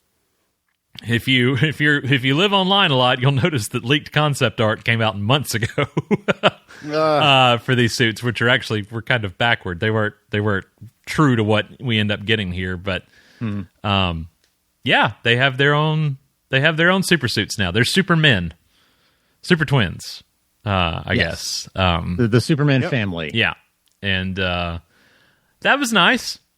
Yeah. And then obviously that leads to the shot of them flying alongside Clark with John and Natalie in tow. And that's it. That's all you get of that. No more. Yeah. It was cool. That was cool to see. Would have liked more of it, but it was... Steel has a cape now to show that time has passed. Yeah. And he's also sporting the S-Shield. So we finally have true comics... Classic Steel. And I like this. It was the realization, like Lois said in the streets, like, you can't do this alone anymore. Your heart will not allow you to do this alone anymore. And now we know that this world doesn't have other heroes, like other Earths that we've visited have. But this Earth has you five, and it's in good hands. How did you guys feel about that? I loved that I loved the idea of Clark sort of sharing the spotlight, even if it's by necessity, but making it like, I was actually cool with it being like a team with him at the center of it. I think it's kind of like, I think you said this when we talked to Jay Jameson, Derek, but like the revealing his identity is not a choice I would have made, but the way you did it, I can't really argue with it. Yeah. And it's similar. Like, I don't know if I would have made the same choice with him, like losing his powers and gradually, declining like that. I don't hate it by any means, but like maybe not a choice I would have made, but I thought they did it in a cool way to have it be a team up. Yeah. That's what this Clark would do. I mean, that's what any Clark would do, really. But, this Clark would want to team up with his family, chosen family and biological family, and have it be a team thing where he is trying to uphold that truth, justice, and the better tomorrow. All that stuff. Brighter, better tomorrow. Yeah. But so up till there, I was good.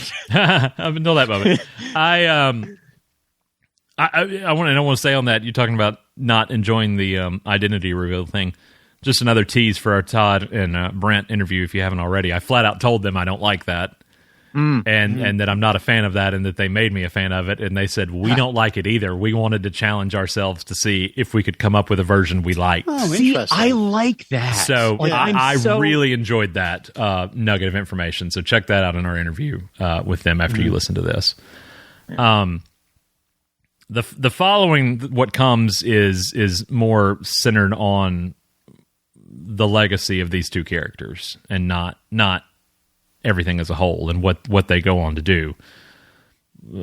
A shot of different headlines from the Smallville Gazette to the Daily Planet of their various works, naming a new wing of a hospital after Sam Lane, Lois delivering speeches. They've started up a charity. Their celebrity had some weight, which I think Frank and I were on the same wavelength. So I was thinking, like, okay, I wonder if that's a Reeve nod there with the Christopher Dana Reeve Foundation. Right. So the Gazette has kind of turned into this, and we see a lot of people working. And I wonder if these are crew members, just like that it was. Oh yeah, and there is a shot of what the foundation is called, because they never actually say it, and I can't make it out too well, and you probably won't, but it's so good, and I didn't catch it until after I watched the finale, and then you guys weren't able to make it for Todd and Brent, which I hated, but then I had to talk to Todd and Brent 12 hours later. That was not fun at all. I had to get all that in my mind. The name of the charity is For All Seasons. Oh. And you only see it, chef's kiss. And you only see it on the computer screen in the Gazette. It's just a brief pass by. And I was like, that's so good. So good. That why they didn't why they didn't do that. There's a little shot of it, a blurb on a headline, on a smaller deck headline on one of the papers, but it's covered up by one of the other papers, so you only see the For All S.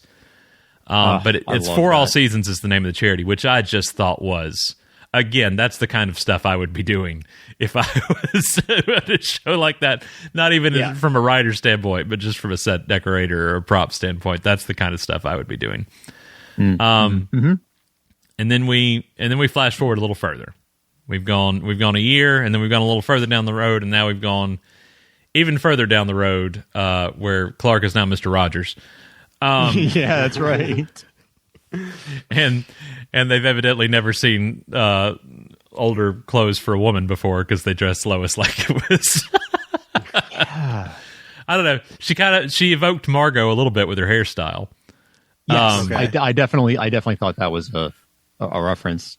But to talk about them getting older and say the boys grew too, and boy did they. Boys. Yeah, men.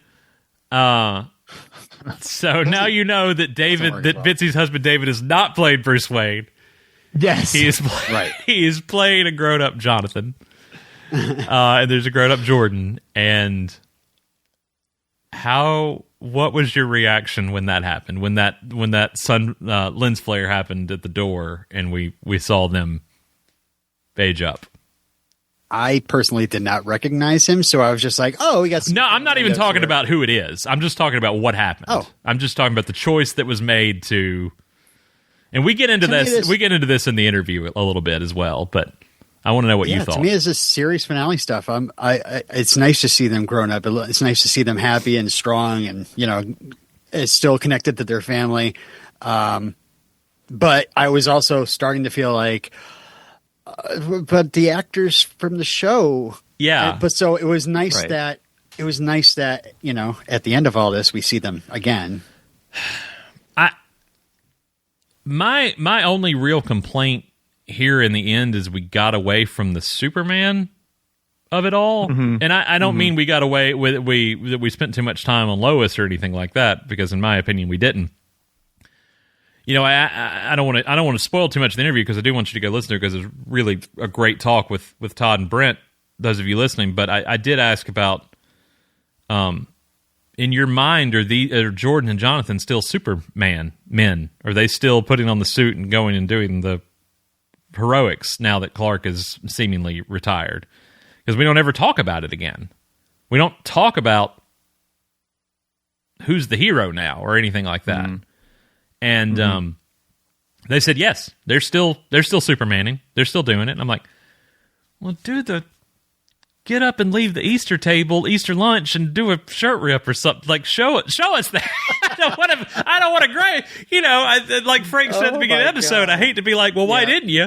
But I would have loved to see more of if this is about the legacy of hope, and that's what it has become in these final 12 minutes, I would like to have seen a little more of the legacy of hope, but that's fine. Right. Yeah. That's fine. But we do see that Clark and Lois have blessings beyond belief. They have multiple grandchildren.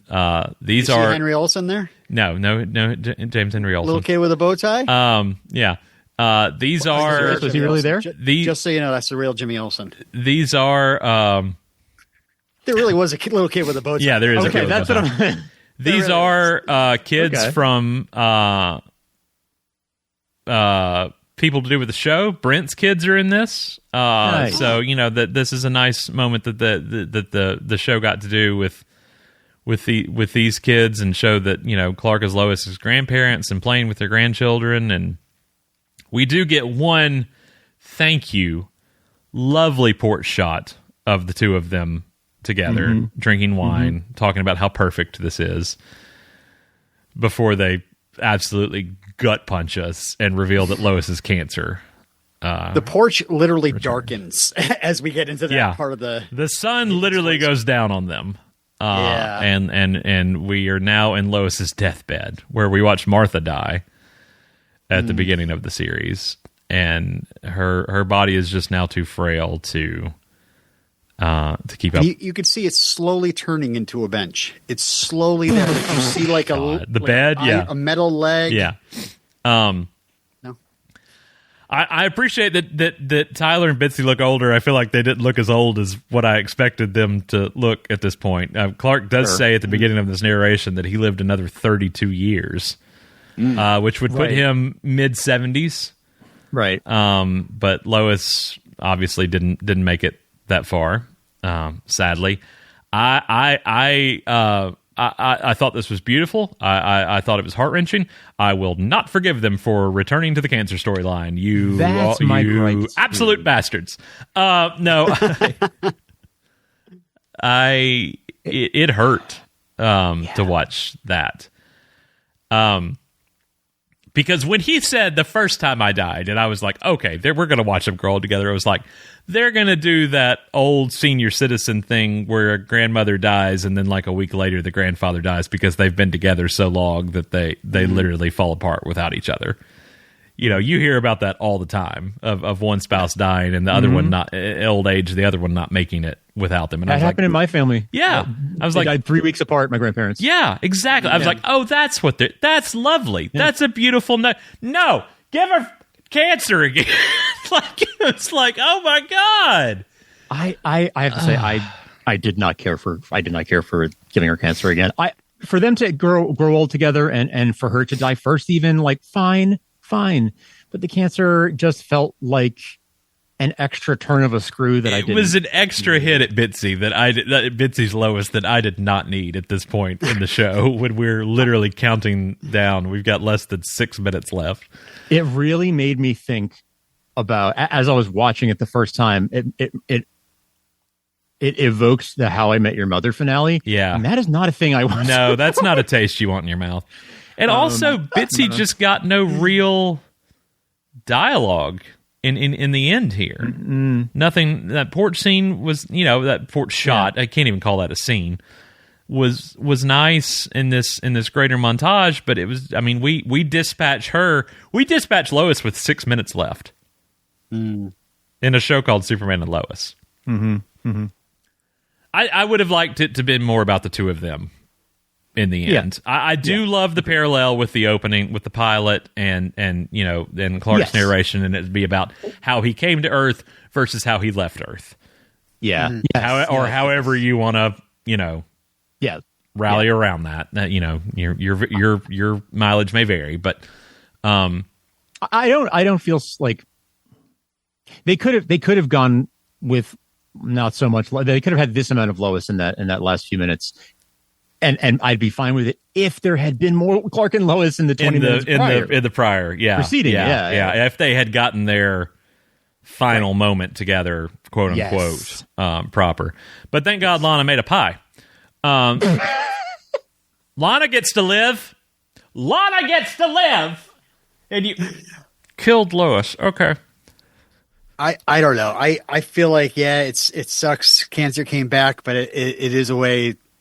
For Lois to die, that seems to make sense. And also, I think growing the boys up really plays into the idea that they still had like a good, another like 10, 15 years together. I don't know how old those guys are. I mean, 20. I'd say 20. Yeah. I think they got another 2 decades together at least. If he got 32, I'd say maybe he was alone for 5 to 10, but I'd say they at least got another 20 years together.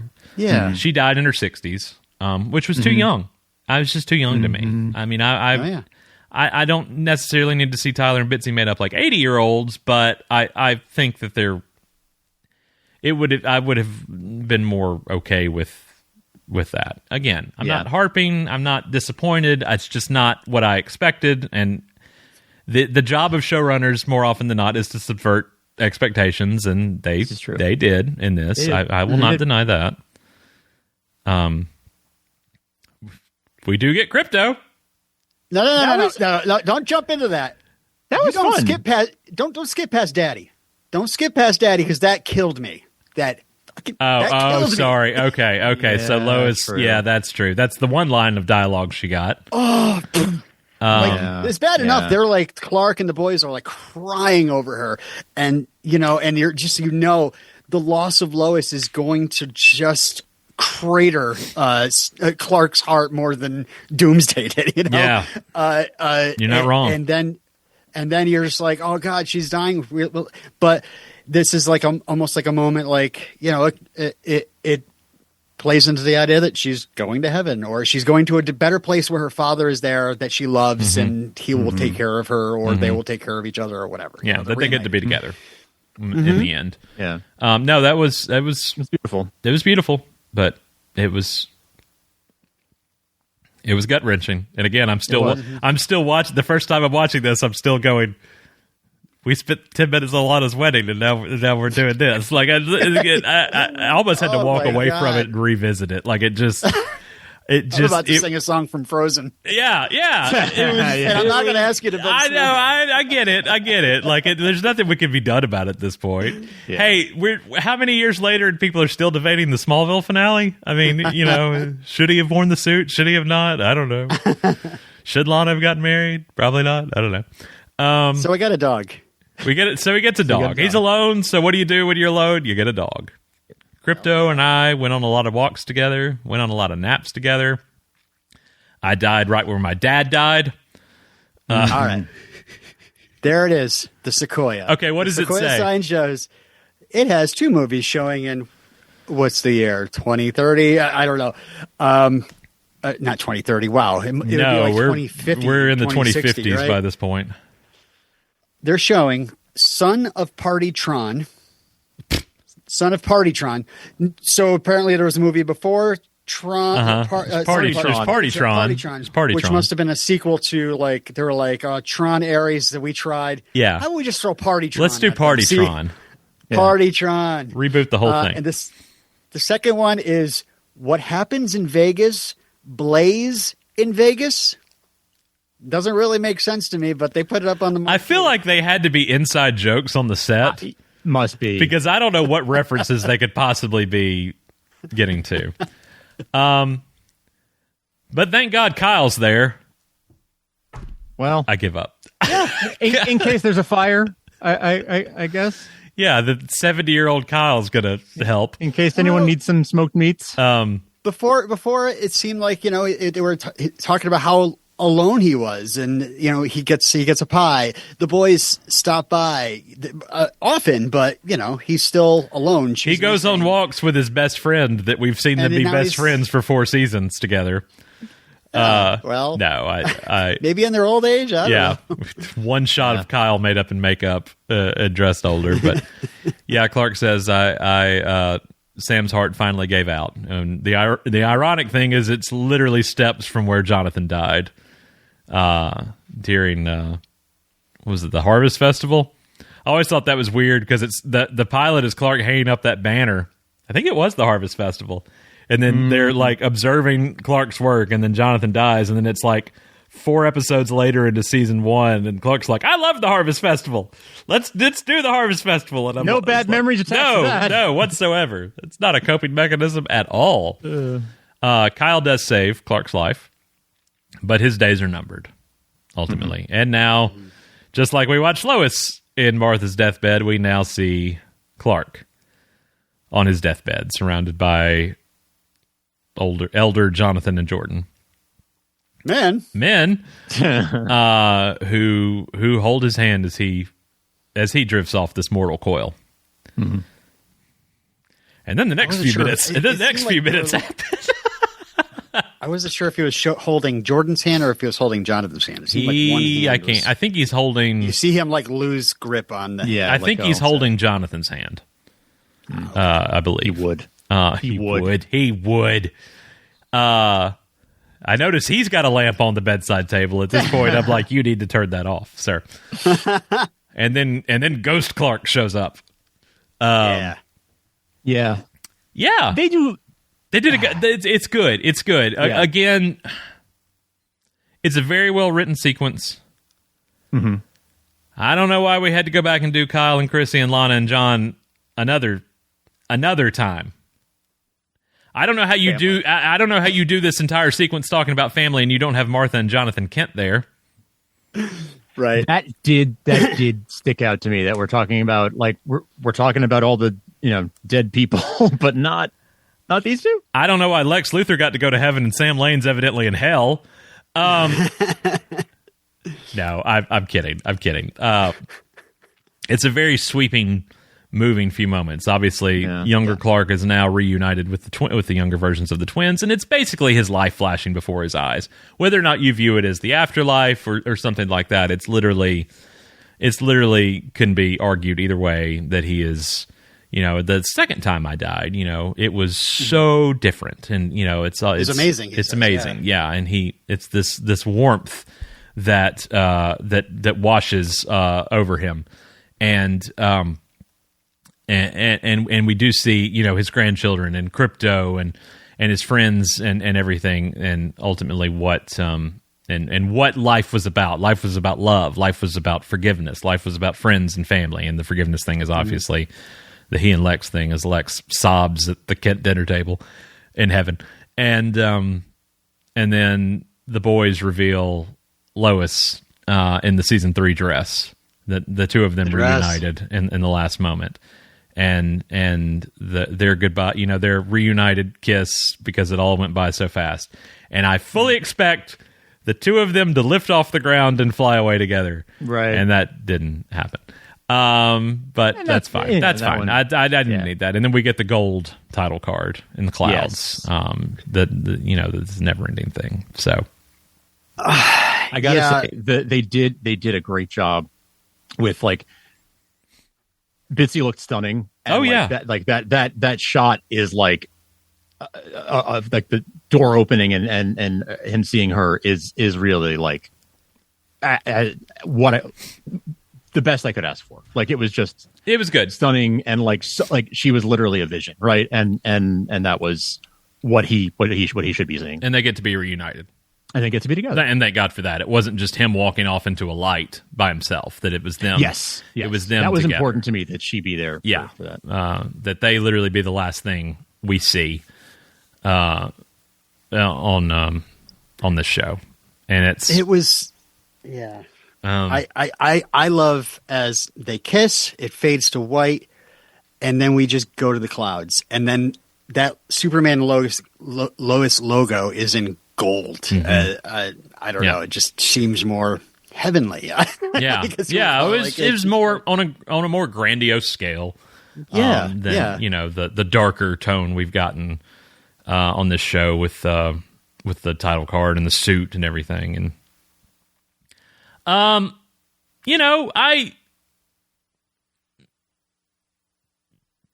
minus. B plus? Okay. I don't know. Right. I don't know. I'm still sitting with it.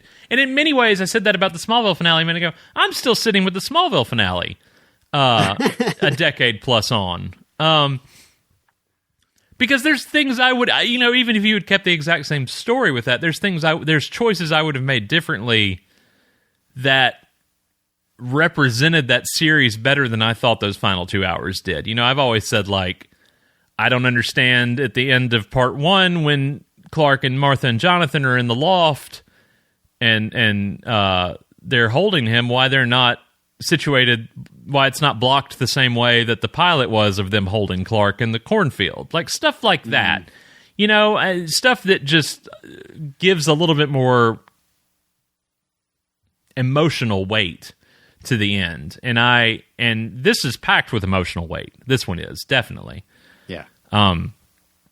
Smallville we had to get through, and I don't want to compare and contrast because it's two different shows. Smallville we had to get through an hour and however long of wrapping up that season before we got propelled into the future, and right. This one we dispatched that in 20 minutes, and then the next 20 is our flash forward. Kind of weird. We both got future flash forwards on both shows as the parallels continue as these shows bookend this legacy on television. So I say A minus. I don't dislike it. I'm still, the middle still befuddles me. How the four, as this last sequence continued to go on, I was like, oh well, we're going to flash back to the present and we're going to see them having dinner together around the table and do like a round robin, go around and and watch as Clark and Lois voice over this sequence and show that, you know, the time they had together and that. And, you know, maybe it ends with them seeing something on TV and getting up and the shirt rip. And, you know, I hate to be like that, because it's like, yeah, you want to do all these cool things, but you can only do so much. So it's a beautifully tragic ending, but also hopeful in the same sense, and still bittersweet, and still, you know, makes you sad and happy at the same time. Yeah, they killed him off, but they gave him another 30 years. It wasn't him dying at the hands of Lex or Doomsday again. I think it'll be debated for a long time. I think it's going to be polarizing among the fandom. I do, and obviously only, you know, now being an hour or so removed from the finale, I haven't gotten to read what anybody thinks, but I know, you know, I know what I think, and I know what you two think, and I just have to sit with it longer.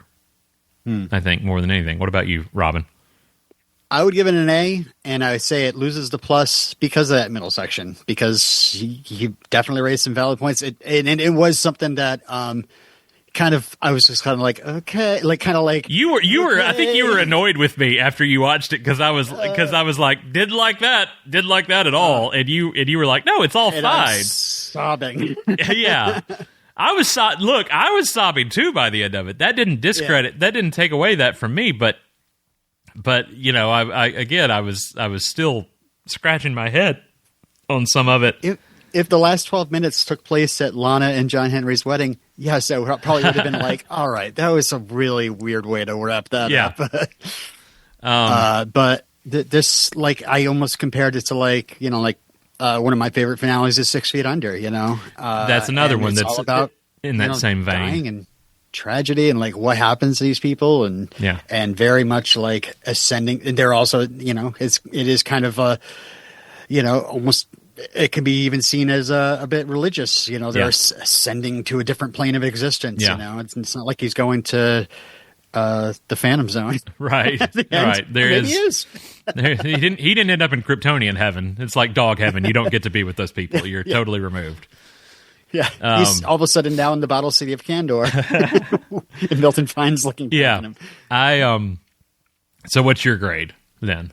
Yeah, A. I'd say it loses the plus because of that middle section, but I was so happy with it, and it moved me. If things move me, it just kind of like, it's hard. Whatever, the critical stuff. Even if it's emotional manipulation, I'm like, but you got something out of me. They didn't drop a power ballad at the end. Maybe, you know, they kept that score. That Romer score. What good Lord. Good Lord. Had you not had that behind it, I don't know that I would have enjoyed that nearly as much. And and I'll tell you this, another tease to our interview, they talk about the choices that were made there on music for the ending. So check that out. Frank, what do you think?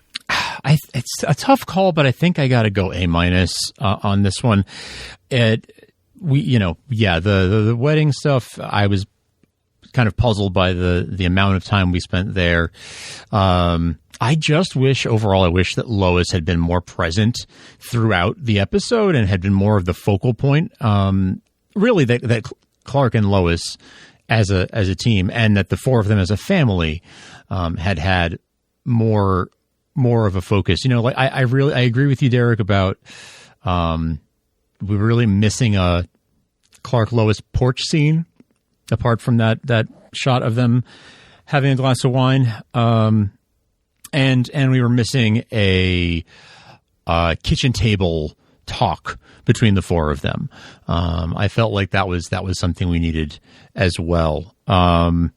Just to put a cap on their relation, their dynamic as a family, as well as Superman and Lois being at the center of all this. So I feel like that was, I would have loved to have seen that. You know, I could nitpick more things, but like I said, like we've been saying, we're not here to say like I could have done it better, or why didn't you just XYZ? I do feel pretty strongly about it. The show is called Superman and Lois. it should be about them both. And it should have ended, I think, on a note that was more focused on them both and sort of more consistently about them both and their family throughout the episode. It's unfortunate that we've only got 4 seasons of this show. I look forward to watching them again for years to come, obviously, as I do with all Superman stuff. But it's kind of funny that Lois and Clark was also it got 4 seasons, and that was sort of where I guess interest peaked. So maybe one thing we've learned here too is that apparently primetime audiences anyway on network TV only have about four seasons of Superman and Lois shows in them. Anyhow, yeah, I'm going to give the finale an A-. I mean, the show overall, I give an A. It was it just brought a smile to my face so many times, and was what I want from a Superman and Lois show. But as for this one episode, yeah, A- feels right. And you know what? A show should be so lucky to end on an A- note. So yeah. Well, bye. That's it. I don't know what else to say. It's crazy. We've spent the last 4 years talking about this show, and I was hoping we'd get so much more out of it. But I'm happy for the time we did get, and I'm happy they got to tell their ending. It's the ending they had to tell with what they were dealt, but I'm glad they got to end it on their terms. Mm-hmm. Yeah. This season was quite a gamble. It was a gamble for the people making it, and it was a gamble for those who are going to just be like, all right, I've heard of all this turmoil, but I'm going to check the season and give it a fair shake. And I've been watching them like I've been rooting for underdogs the entire time, right? Because I'm just like, oh, they're just giving it their all. They're doing they're doing the best they can if they're not giving it all, So I was rooting for them, and I really wanted a good ending to the show. I was glad it didn't end with Doomsday and Superman punching each other. It deserved more than that. Definitely. I was definitely, I remember when we were talking about doing this podcast, I was a little nervous getting into another show, but man, I would have been kicking myself in this finale. Oh, absolutely. Closing the whole CW verse and not being able to be a part of that. So, I mean, thank you for having me on. I'm so glad we did it. We bumped it around because while we love Tyler and Bitsy, we've talked about how their caricatures of iterations on the Arrowverse were a little bit more cartoony into that world. I don't mean that negatively, but those are definitely more. This was a far more cinematic experience than those shows were, and these versions of these characters.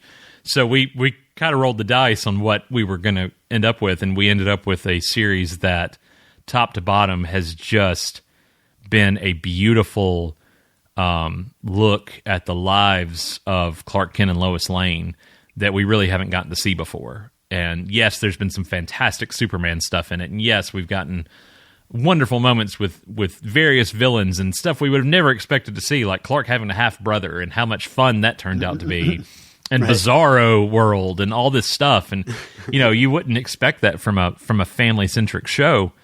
But at the end of the day, it's been about these two characters and their children. And would I have liked to see more of that in the finale? Yeah, I would have. But I'm not mad anymore as much that we didn't get that. And I'm so thankful we got this version of this show before getting into whatever is about to come next in the legacy of Superman live action. They better deliver.